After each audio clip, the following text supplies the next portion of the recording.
গত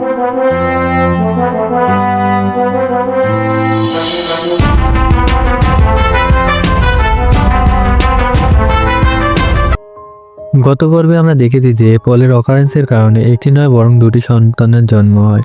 রুডিয়াস দূরে যাওয়ার কারণে সেলফিও অনেক দুঃখ পায়। রুডিয়াস সেলফিকে তার সাথে রওনা ইউনিভার্সিটি নিয়ে যাওয়ার কথা ভেবেছিল, কিন্তু টাকার অভাবে সে তার বাবা পলের কাছে চাকরি চায়। তবে পল তাকে খুব অদ্ভুত চাকরির জন্য পাঠায়। আর এখন এই পর্বের শুরুতে আমরা রুডিয়াস এবং কেলেনকে গাড়িতে বসে থাকতে দেখি। আমরা দেখি রুডিয়াস এই পরিস্থিতি সম্পর্কে ভালো অনুভব করছে না এবং সে তাই কেলেনকে তার বাবা সম্পর্কে জিজ্ঞেস করে। সে বলো, মিস কেলেন, আমার বাবা। রুডিয়াস তার কথা শেষ করার আগেই কেলেন বলে, আমাকে শুধু কেলেন বলো, মিস বলার দরকার নেই। এরপর সে রুডিয়াসের মুখে একটি চুটি ছুটে মারে এবং বলে যে এটি তার বাবা দিয়েছে। সে রুডিয়াসকে বলে, আমি পড়তে লিখতে পারি না, এই চিঠিটি জোরে জোরে পড়ো যাতে আমিও শুনতে পারি।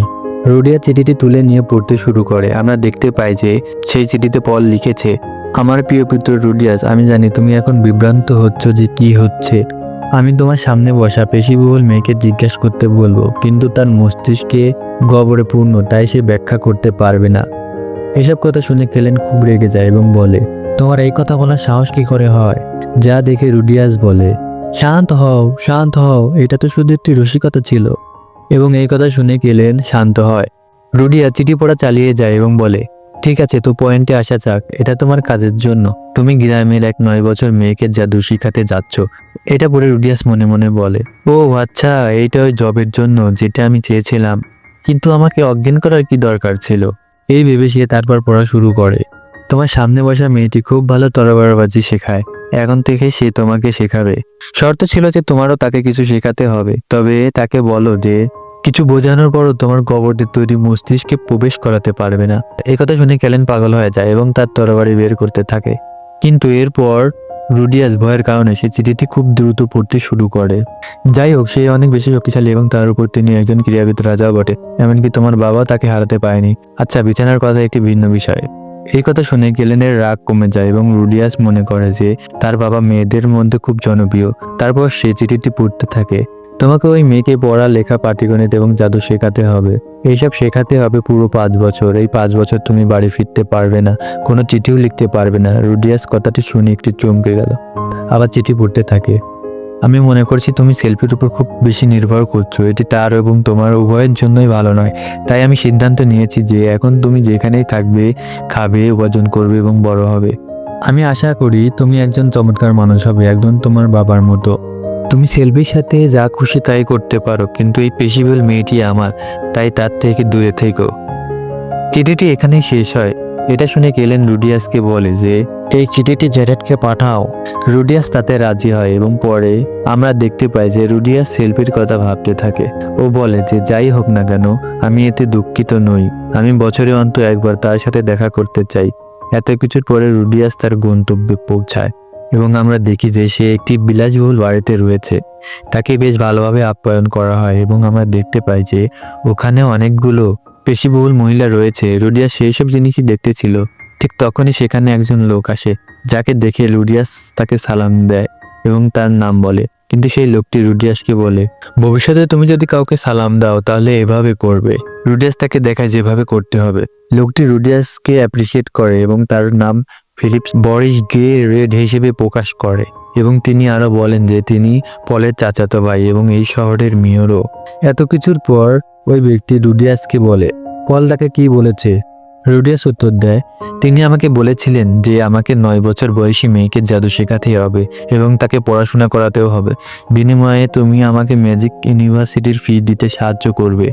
এইসব কথা শুনে ফিলিপ বলে, এই পল মোটেও পরিবর্তন হয়নি। এবং এরপরে তিনি রুডিয়াসকে বলেন, সবার আগে আমি তোমাকে আমার মেয়ের সাথে পরিচয় করিয়ে দিই। এরপর দৃশ্যটি পরিবর্তন হয় এবং আমাদের দেখানো হয় যে রুডিয়াস ফিলিপসের সাথে কোথায় যাচ্ছে। এদিকে ফিলিপস রুডিয়াসকে বলে, তুমি তোমার বয়সের তুলনায় অনেক ট্যালেন্ট। এই কথা শুনে রুডিয়াস বলে, এই কৃতিত্ব আমার মাস্টারের। ফিলিপস বলে, তুমি বেশি স্মার্ট। আমি ভয় পাচ্ছি যে তুমি আমার প্রিয় প্রিন্সেসকে ফাঁদে ফেলতে পারো। রুডিয়াস বলে, আপনি জানেনই তো আমার বয়স মাত্র 7 বছর। এত কিছুর পর তারা একটি রুমে পৌঁছায়। তারপরে ফিলিপস রুডিয়াসকে বলে যে আমার মেয়ে কিছুটা স্বার্থপর। সে কিছু বাছাই করা লোক ছাড়া কারোর সাথে কথা বলে না। গেট খোলার পর সে তার মেয়েকে বলে, অ্যারেস্ট, আমি তোমার জন্য নতুন শিক্ষক নিয়ে এসেছি। এবং এরপরে আমাদের দেখানো হয় অ্যারেস্টকে, যার চুল চোখ সব কিছুই লাল। রোডিয়াস তার দিকে তাকিয়ে বলে, আমার পুরো শরীর এখন রেড সিগন্যাল দিচ্ছে। এ কথা বলে সে সাহস সঞ্চয় করে এবং অ্যারেসের কাছে যায় এবং তাকে তার নাম বলে। কিন্তু অ্যারেস তার দিকে তাকিয়ে বলে, তুমি তো আমার চেয়েও ছোট। রোডিয়াস এই কথা শোনার পর বলে, কিন্তু আমি তা করতে পারি যেটা তুমি করতে পারো না। এবং এটাই ছিল রোডিয়াসের সবচেয়ে বড় ভুল। অ্যারেস কাছে এসে তাকে থাপ্পড় মারে এবং সে বলে, তুমি কিভাবে জানো আমি কি করতে পারি আর কি পারবো না? রিটার্ন রুডিয়াসও তাকে চর মেরে বলে, এখন বুঝো চর খেতে কেমন লাগে। রুডিয়াস তার বাক্য শেষ করার আগে তাকে একটি শক্তিশালী ঘুষি দিয়ে আঘাত করে, যা রুডিয়াসকে ছিটকে দেয়। এরপরে সে রুডিয়াসের উপরে এসে একের পর এক তাকে ঘুষি মারতে শুরু করে। রুডিয়াসও কোনোভাবে জাদু ব্যবহার করে সেখান থেকে পালিয়ে যায় এবং সে গিয়ে একটি টেবিলের নিচে লুকিয়ে থাকে। অ্যারেস তাকে খুঁজে পায় না। রুডিয়াস খুব ভয় পায় এবং বলে যে, একটু স্বার্থপর এটাকে বলে, তাই না? এরপর সে পলকে অভিশাপ দিতে থাকে। তারপর সন্ধ্যার দৃশ্য দেখানো হয়, যেখানে রুডিয়াস ফিলিপসের কাছে আসে খুব ক্লান্ত হয়ে। ফিলিপস রুডিয়াসকে তার আজকের দিন সম্পর্কে জিজ্ঞেস করে এবং রুডিয়াস বলে যে সে এমন নিষ্পাপ মেয়ে কোথাও দেখেনি। ফিলিপস সরাসরি মূল কথায় আসে এবং রুডিয়াসকে বলে, এখন তুমি কি ভাবছো, কন্টিনিউ করবে নাকি? তখন রুডিয়াস বলে, হ্যাঁ আমি পারবো, আমি এই মুহূর্তে আমার বাবার রাগী মুখ দেখতে পাচ্ছি। এই কথা শুনে ফিলিপস খুব খুশি হয় এবং রুডিয়াসকে জিজ্ঞেস করে তার কোনো প্ল্যান আছে নাকি। রুডিয়াস মনে মনে অনেক কিছু কল্পনা করে, তারপর বলে, একটা উপায় আছে। ফিলিপস বলে, বলো আমাকে, আমি তোমাকে সাহায্য করতে প্রস্তুত। এরপর আমরা দেখতে পাই যে তার চাকর তাদের কথা খুব মনোযোগ দিয়ে শুনছে। দৃশ্যটি পরিবর্তন হয় এবং আমাদের রুডিয়াসকে তার ঘরে দেখানো হয়। সে এই ভাবে যে তার পরিকল্পনা অবশ্যই কাজ করবে এবং খোদার কাছে প্রার্থনা করে। এত কিছুর পর আমাদের দেখানো হয় যে রুডিয়াস এক জায়গায় আছে এবং অ্যারেসও তার সাথেই রয়েছে। তাদের দেখে মনে হচ্ছে কেউ তাদের কিডন্যাপ করেছে, কিন্তু এটাও মনে হচ্ছে যে এটা রুডিয়াসেরই প্ল্যান।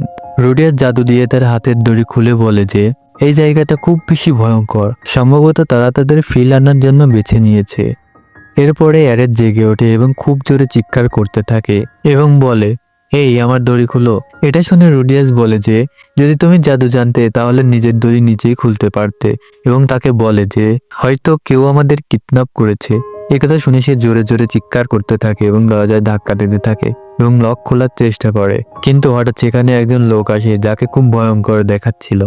তার দিকে তাকিয়ে রুডিয়াস বলে, এটি একদম পারফেক্ট চয়েস। সেই ব্যক্তি ভুলভাল কথা বলা শুরু করে দেয়। লোকটি তখন রেগে যায় এবং তাই সে অ্যারেসকে খুব খারাপভাবে মারধর করে। রুডিয়াস তখন দেখে তারা সত্যিই কিডন্যাপ হয়েছে। অ্যারেসকে মারধর করার পর লোকটি রুডিয়াসকেও ঘুষি মারে। রুডিয়াস একটি ঘুষি খেয়ে হাসে। এটি দেখে লোকটি বলে, কি নির্লজ্জের বাচ্চা। লোকটি চলে যাওয়ার পর রুডিয়াস অন্য আরেক লোকের আওয়াজ শুনতে পায়, যা শোনার পর রুডিয়াস নিশ্চিত হয় যে তারা সত্যিই কিডন্যাপ হয়েছে। এত কিছুর পর রুডিয়াস অ্যারেসকে দ্রুত হিল করতে শুরু করে, কিন্তু সে তাকে সম্পূর্ণরূপে হিল করে না। অ্যারেস রুডিয়াসকে বলে যে আমি সম্পূর্ণরূপে হিল করো। রুডিয়াস বলে যে আমি যদি তোমাকে সম্পূর্ণরূপে হিল করি তাহলে তুমি আমাকে পিটানো শুরু করবে এবং চিৎকার করতে শুরু করবে। এবার রুডিয়াস অ্যারেসকে নিজেকে নিজে সুস্থ করতে বলে। অ্যারেস বলে যে সে হিল ম্যাজিক জানে না। এটা শুনে রুডিয়াস তাকে উত্তর দেয় যে তুমি যদি এটি শেখার চেষ্টা করো তবে তুমি অবশ্যই এটি জানতে। এবার রুডিয়াস ভাবতে থাকে তার এখন কি করা উচিত। প্রথমে সে যুদ্ধ করে সেখান থেকে পালিয়ে যাওয়ার কথা ভাবে, কিন্তু তারপর সে তার ধারণাটা বাদ দিয়ে দেয়, যার কারণ হলো এতে অ্যারেসের খারাপ প্রভাব ফেলবে। তাই রুডিয়াস জানালা ভেঙে সেখান থেকে পালিয়ে যাওয়ার কথা ভাবে এবং সেটাই করে। কিন্তু রুডিয়াসকে সেখান থেকে চলে যেতে দেখে অ্যারেস তাকে বলে যে তাকেও যেন নিয়ে যায়। এই সমস্ত শোরগোল শুনে সেই লোকটি আবার সেখানে আসে। রুডিয়াস তার জাদু দিয়ে গেট আটকে দেয় এবং সে অ্যারেসকে বলে যে তুমি যদি আজ থেকে উচ্চস্বরে কথা না বলো এবং তোমার ভায়োলেন্ট বিহেভিয়ার কম করো তবে আমি তোমাকে এখান থেকে রক্ষা করব। হ্যারিস কিছু বলে না। তখন লোকটি খুব জোরে গেটে ধাক্কা মারতে শুরু করে। সেই ফটকটি হয় ভেঙে যাওয়ার পথে, কিন্তু তখন অন্য একজন এসে সেখানে তরোয়ার দিয়ে সেই গেটটি ধ্বংস করে দেয়, কিন্তু ভেতরে প্রবেশ করে দেখে যে সেখানে কেউই নেই। এরপরে পরবর্তী দৃশ্য দেখানো হয় যেখানে রুডিয়াস আর অ্যারেস একই শহরে কোথায় লুকিয়ে আছে।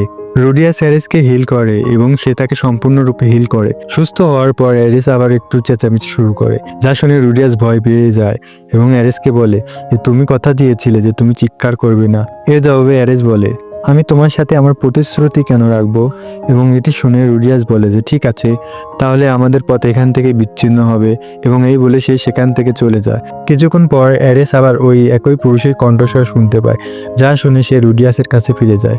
রুডিয়াস অ্যারিসের দিকে তাকিয়ে বলে এখানে কেন এসেছো? তুমি তোমার প্রমিস ভাঙতে চাচ্ছিলে তাই না? এরপর অ্যারিস বলে যে সে আর এমন করবে না। রুডিয়াস বলে ঠিক আছে, আমাকে ফলো করো। রুডিয়াস একটি জায়গায় পৌঁছায়, একটি কাঠের বোর্ডে থেকে কিছু পড়ে এবং বলে এটি সম্ভবত রুয়া টাউনের পিছনের কিছু জায়গা, আমি এটি পড়তে পারি না। রুডিয়াস উত্তর দেয় যে তুমি যদি পড়াশোনা করতে তবে তুমিও এটি পড়তে সক্ষম হতে। তারা একটি গাড়িতে বসে যা রাওয়া টাউনের দিকে চলে যাচ্ছে। কিছুক্ষণ ভ্রমণের পর ঘোড়ায় চড়ে 2-3 জন লোক তার পাশ দিয়ে যায়। কোনোভাবে তারা রোয়া টাউনে পৌঁছায় এবং দুজনেই খুব খুশি হয়। হ্যারিসের ঘুম চলে আসে, যা দেখে বোঝা যায় সে এখন সেফ ফিল করছে। সেখানে তারা তাদের চাকরকে দেখে, যা দেখে তারা অনেক খুশি হয়। রুডিয়াস এবং অ্যারিস তার কাছে যেতে শুরু করে, কিন্তু হঠাৎ কেউ রাস্তার মাঝখানে অ্যারিসকে ধরে নিয়ে যায়। রুডিয়াস সেটা দেখে নেয় এবং দ্রুত তাদের ফলো করা শুরু করে। ম্যাজিকের সাহায্যে রুডিয়াস তার সামনে একটি বড় বল দাঁড় করিয়ে দেয়। এরপর সে তার হাতে ফায়ারবল তৈরি করে এবং বলে মেয়েটিকে আমাদের কাছে ফিরিয়ে দাও। পিছন থেকে সে চাকর বলে তোমার খুব ভালো জাদুবিদ্যা আছে, তুমি কেন আমাদের সাথে যোগ দিচ্ছ না? চিন্তা করো না, হাদিয়া তোমার অ্যাকাউন্টে পৌঁছে যাবে। এটা শুনে রুডিয়াস বলে তুমি আমাকে কত দেবে? এর জবাবে ওই চাকর বলে 100 স্বর্ণ মুদ্রা থাকবে তোমার অ্যাকাউন্টে। এটা শুনে রুডিয়াস জিজ্ঞাসা করে এটি কি ম্যাজিক ইউনিভার্সিটিতে 2জন ব্যক্তির ফি কভার করার জন্য যথেষ্ট হবে? চাকরটি হাসতে থাকে আর বলে মাত্র 2জন ব্যক্তি? তুমি পুরো 10 জনের ফি ভরতে পারবা। এবং বলে এই বাচ্চাটা আমায় অনেক পেরেশান করছে, আর তুমি যদি তার টিউটর হয়ে যাও তোমাকেও পেরেশান করবে। এরপর দ্বিতীয় ব্যক্তি রুডিয়াসকে বলে তুমি বাচ্চা হয়েও টাকার কিন্তু বুঝতে পারো তাই না?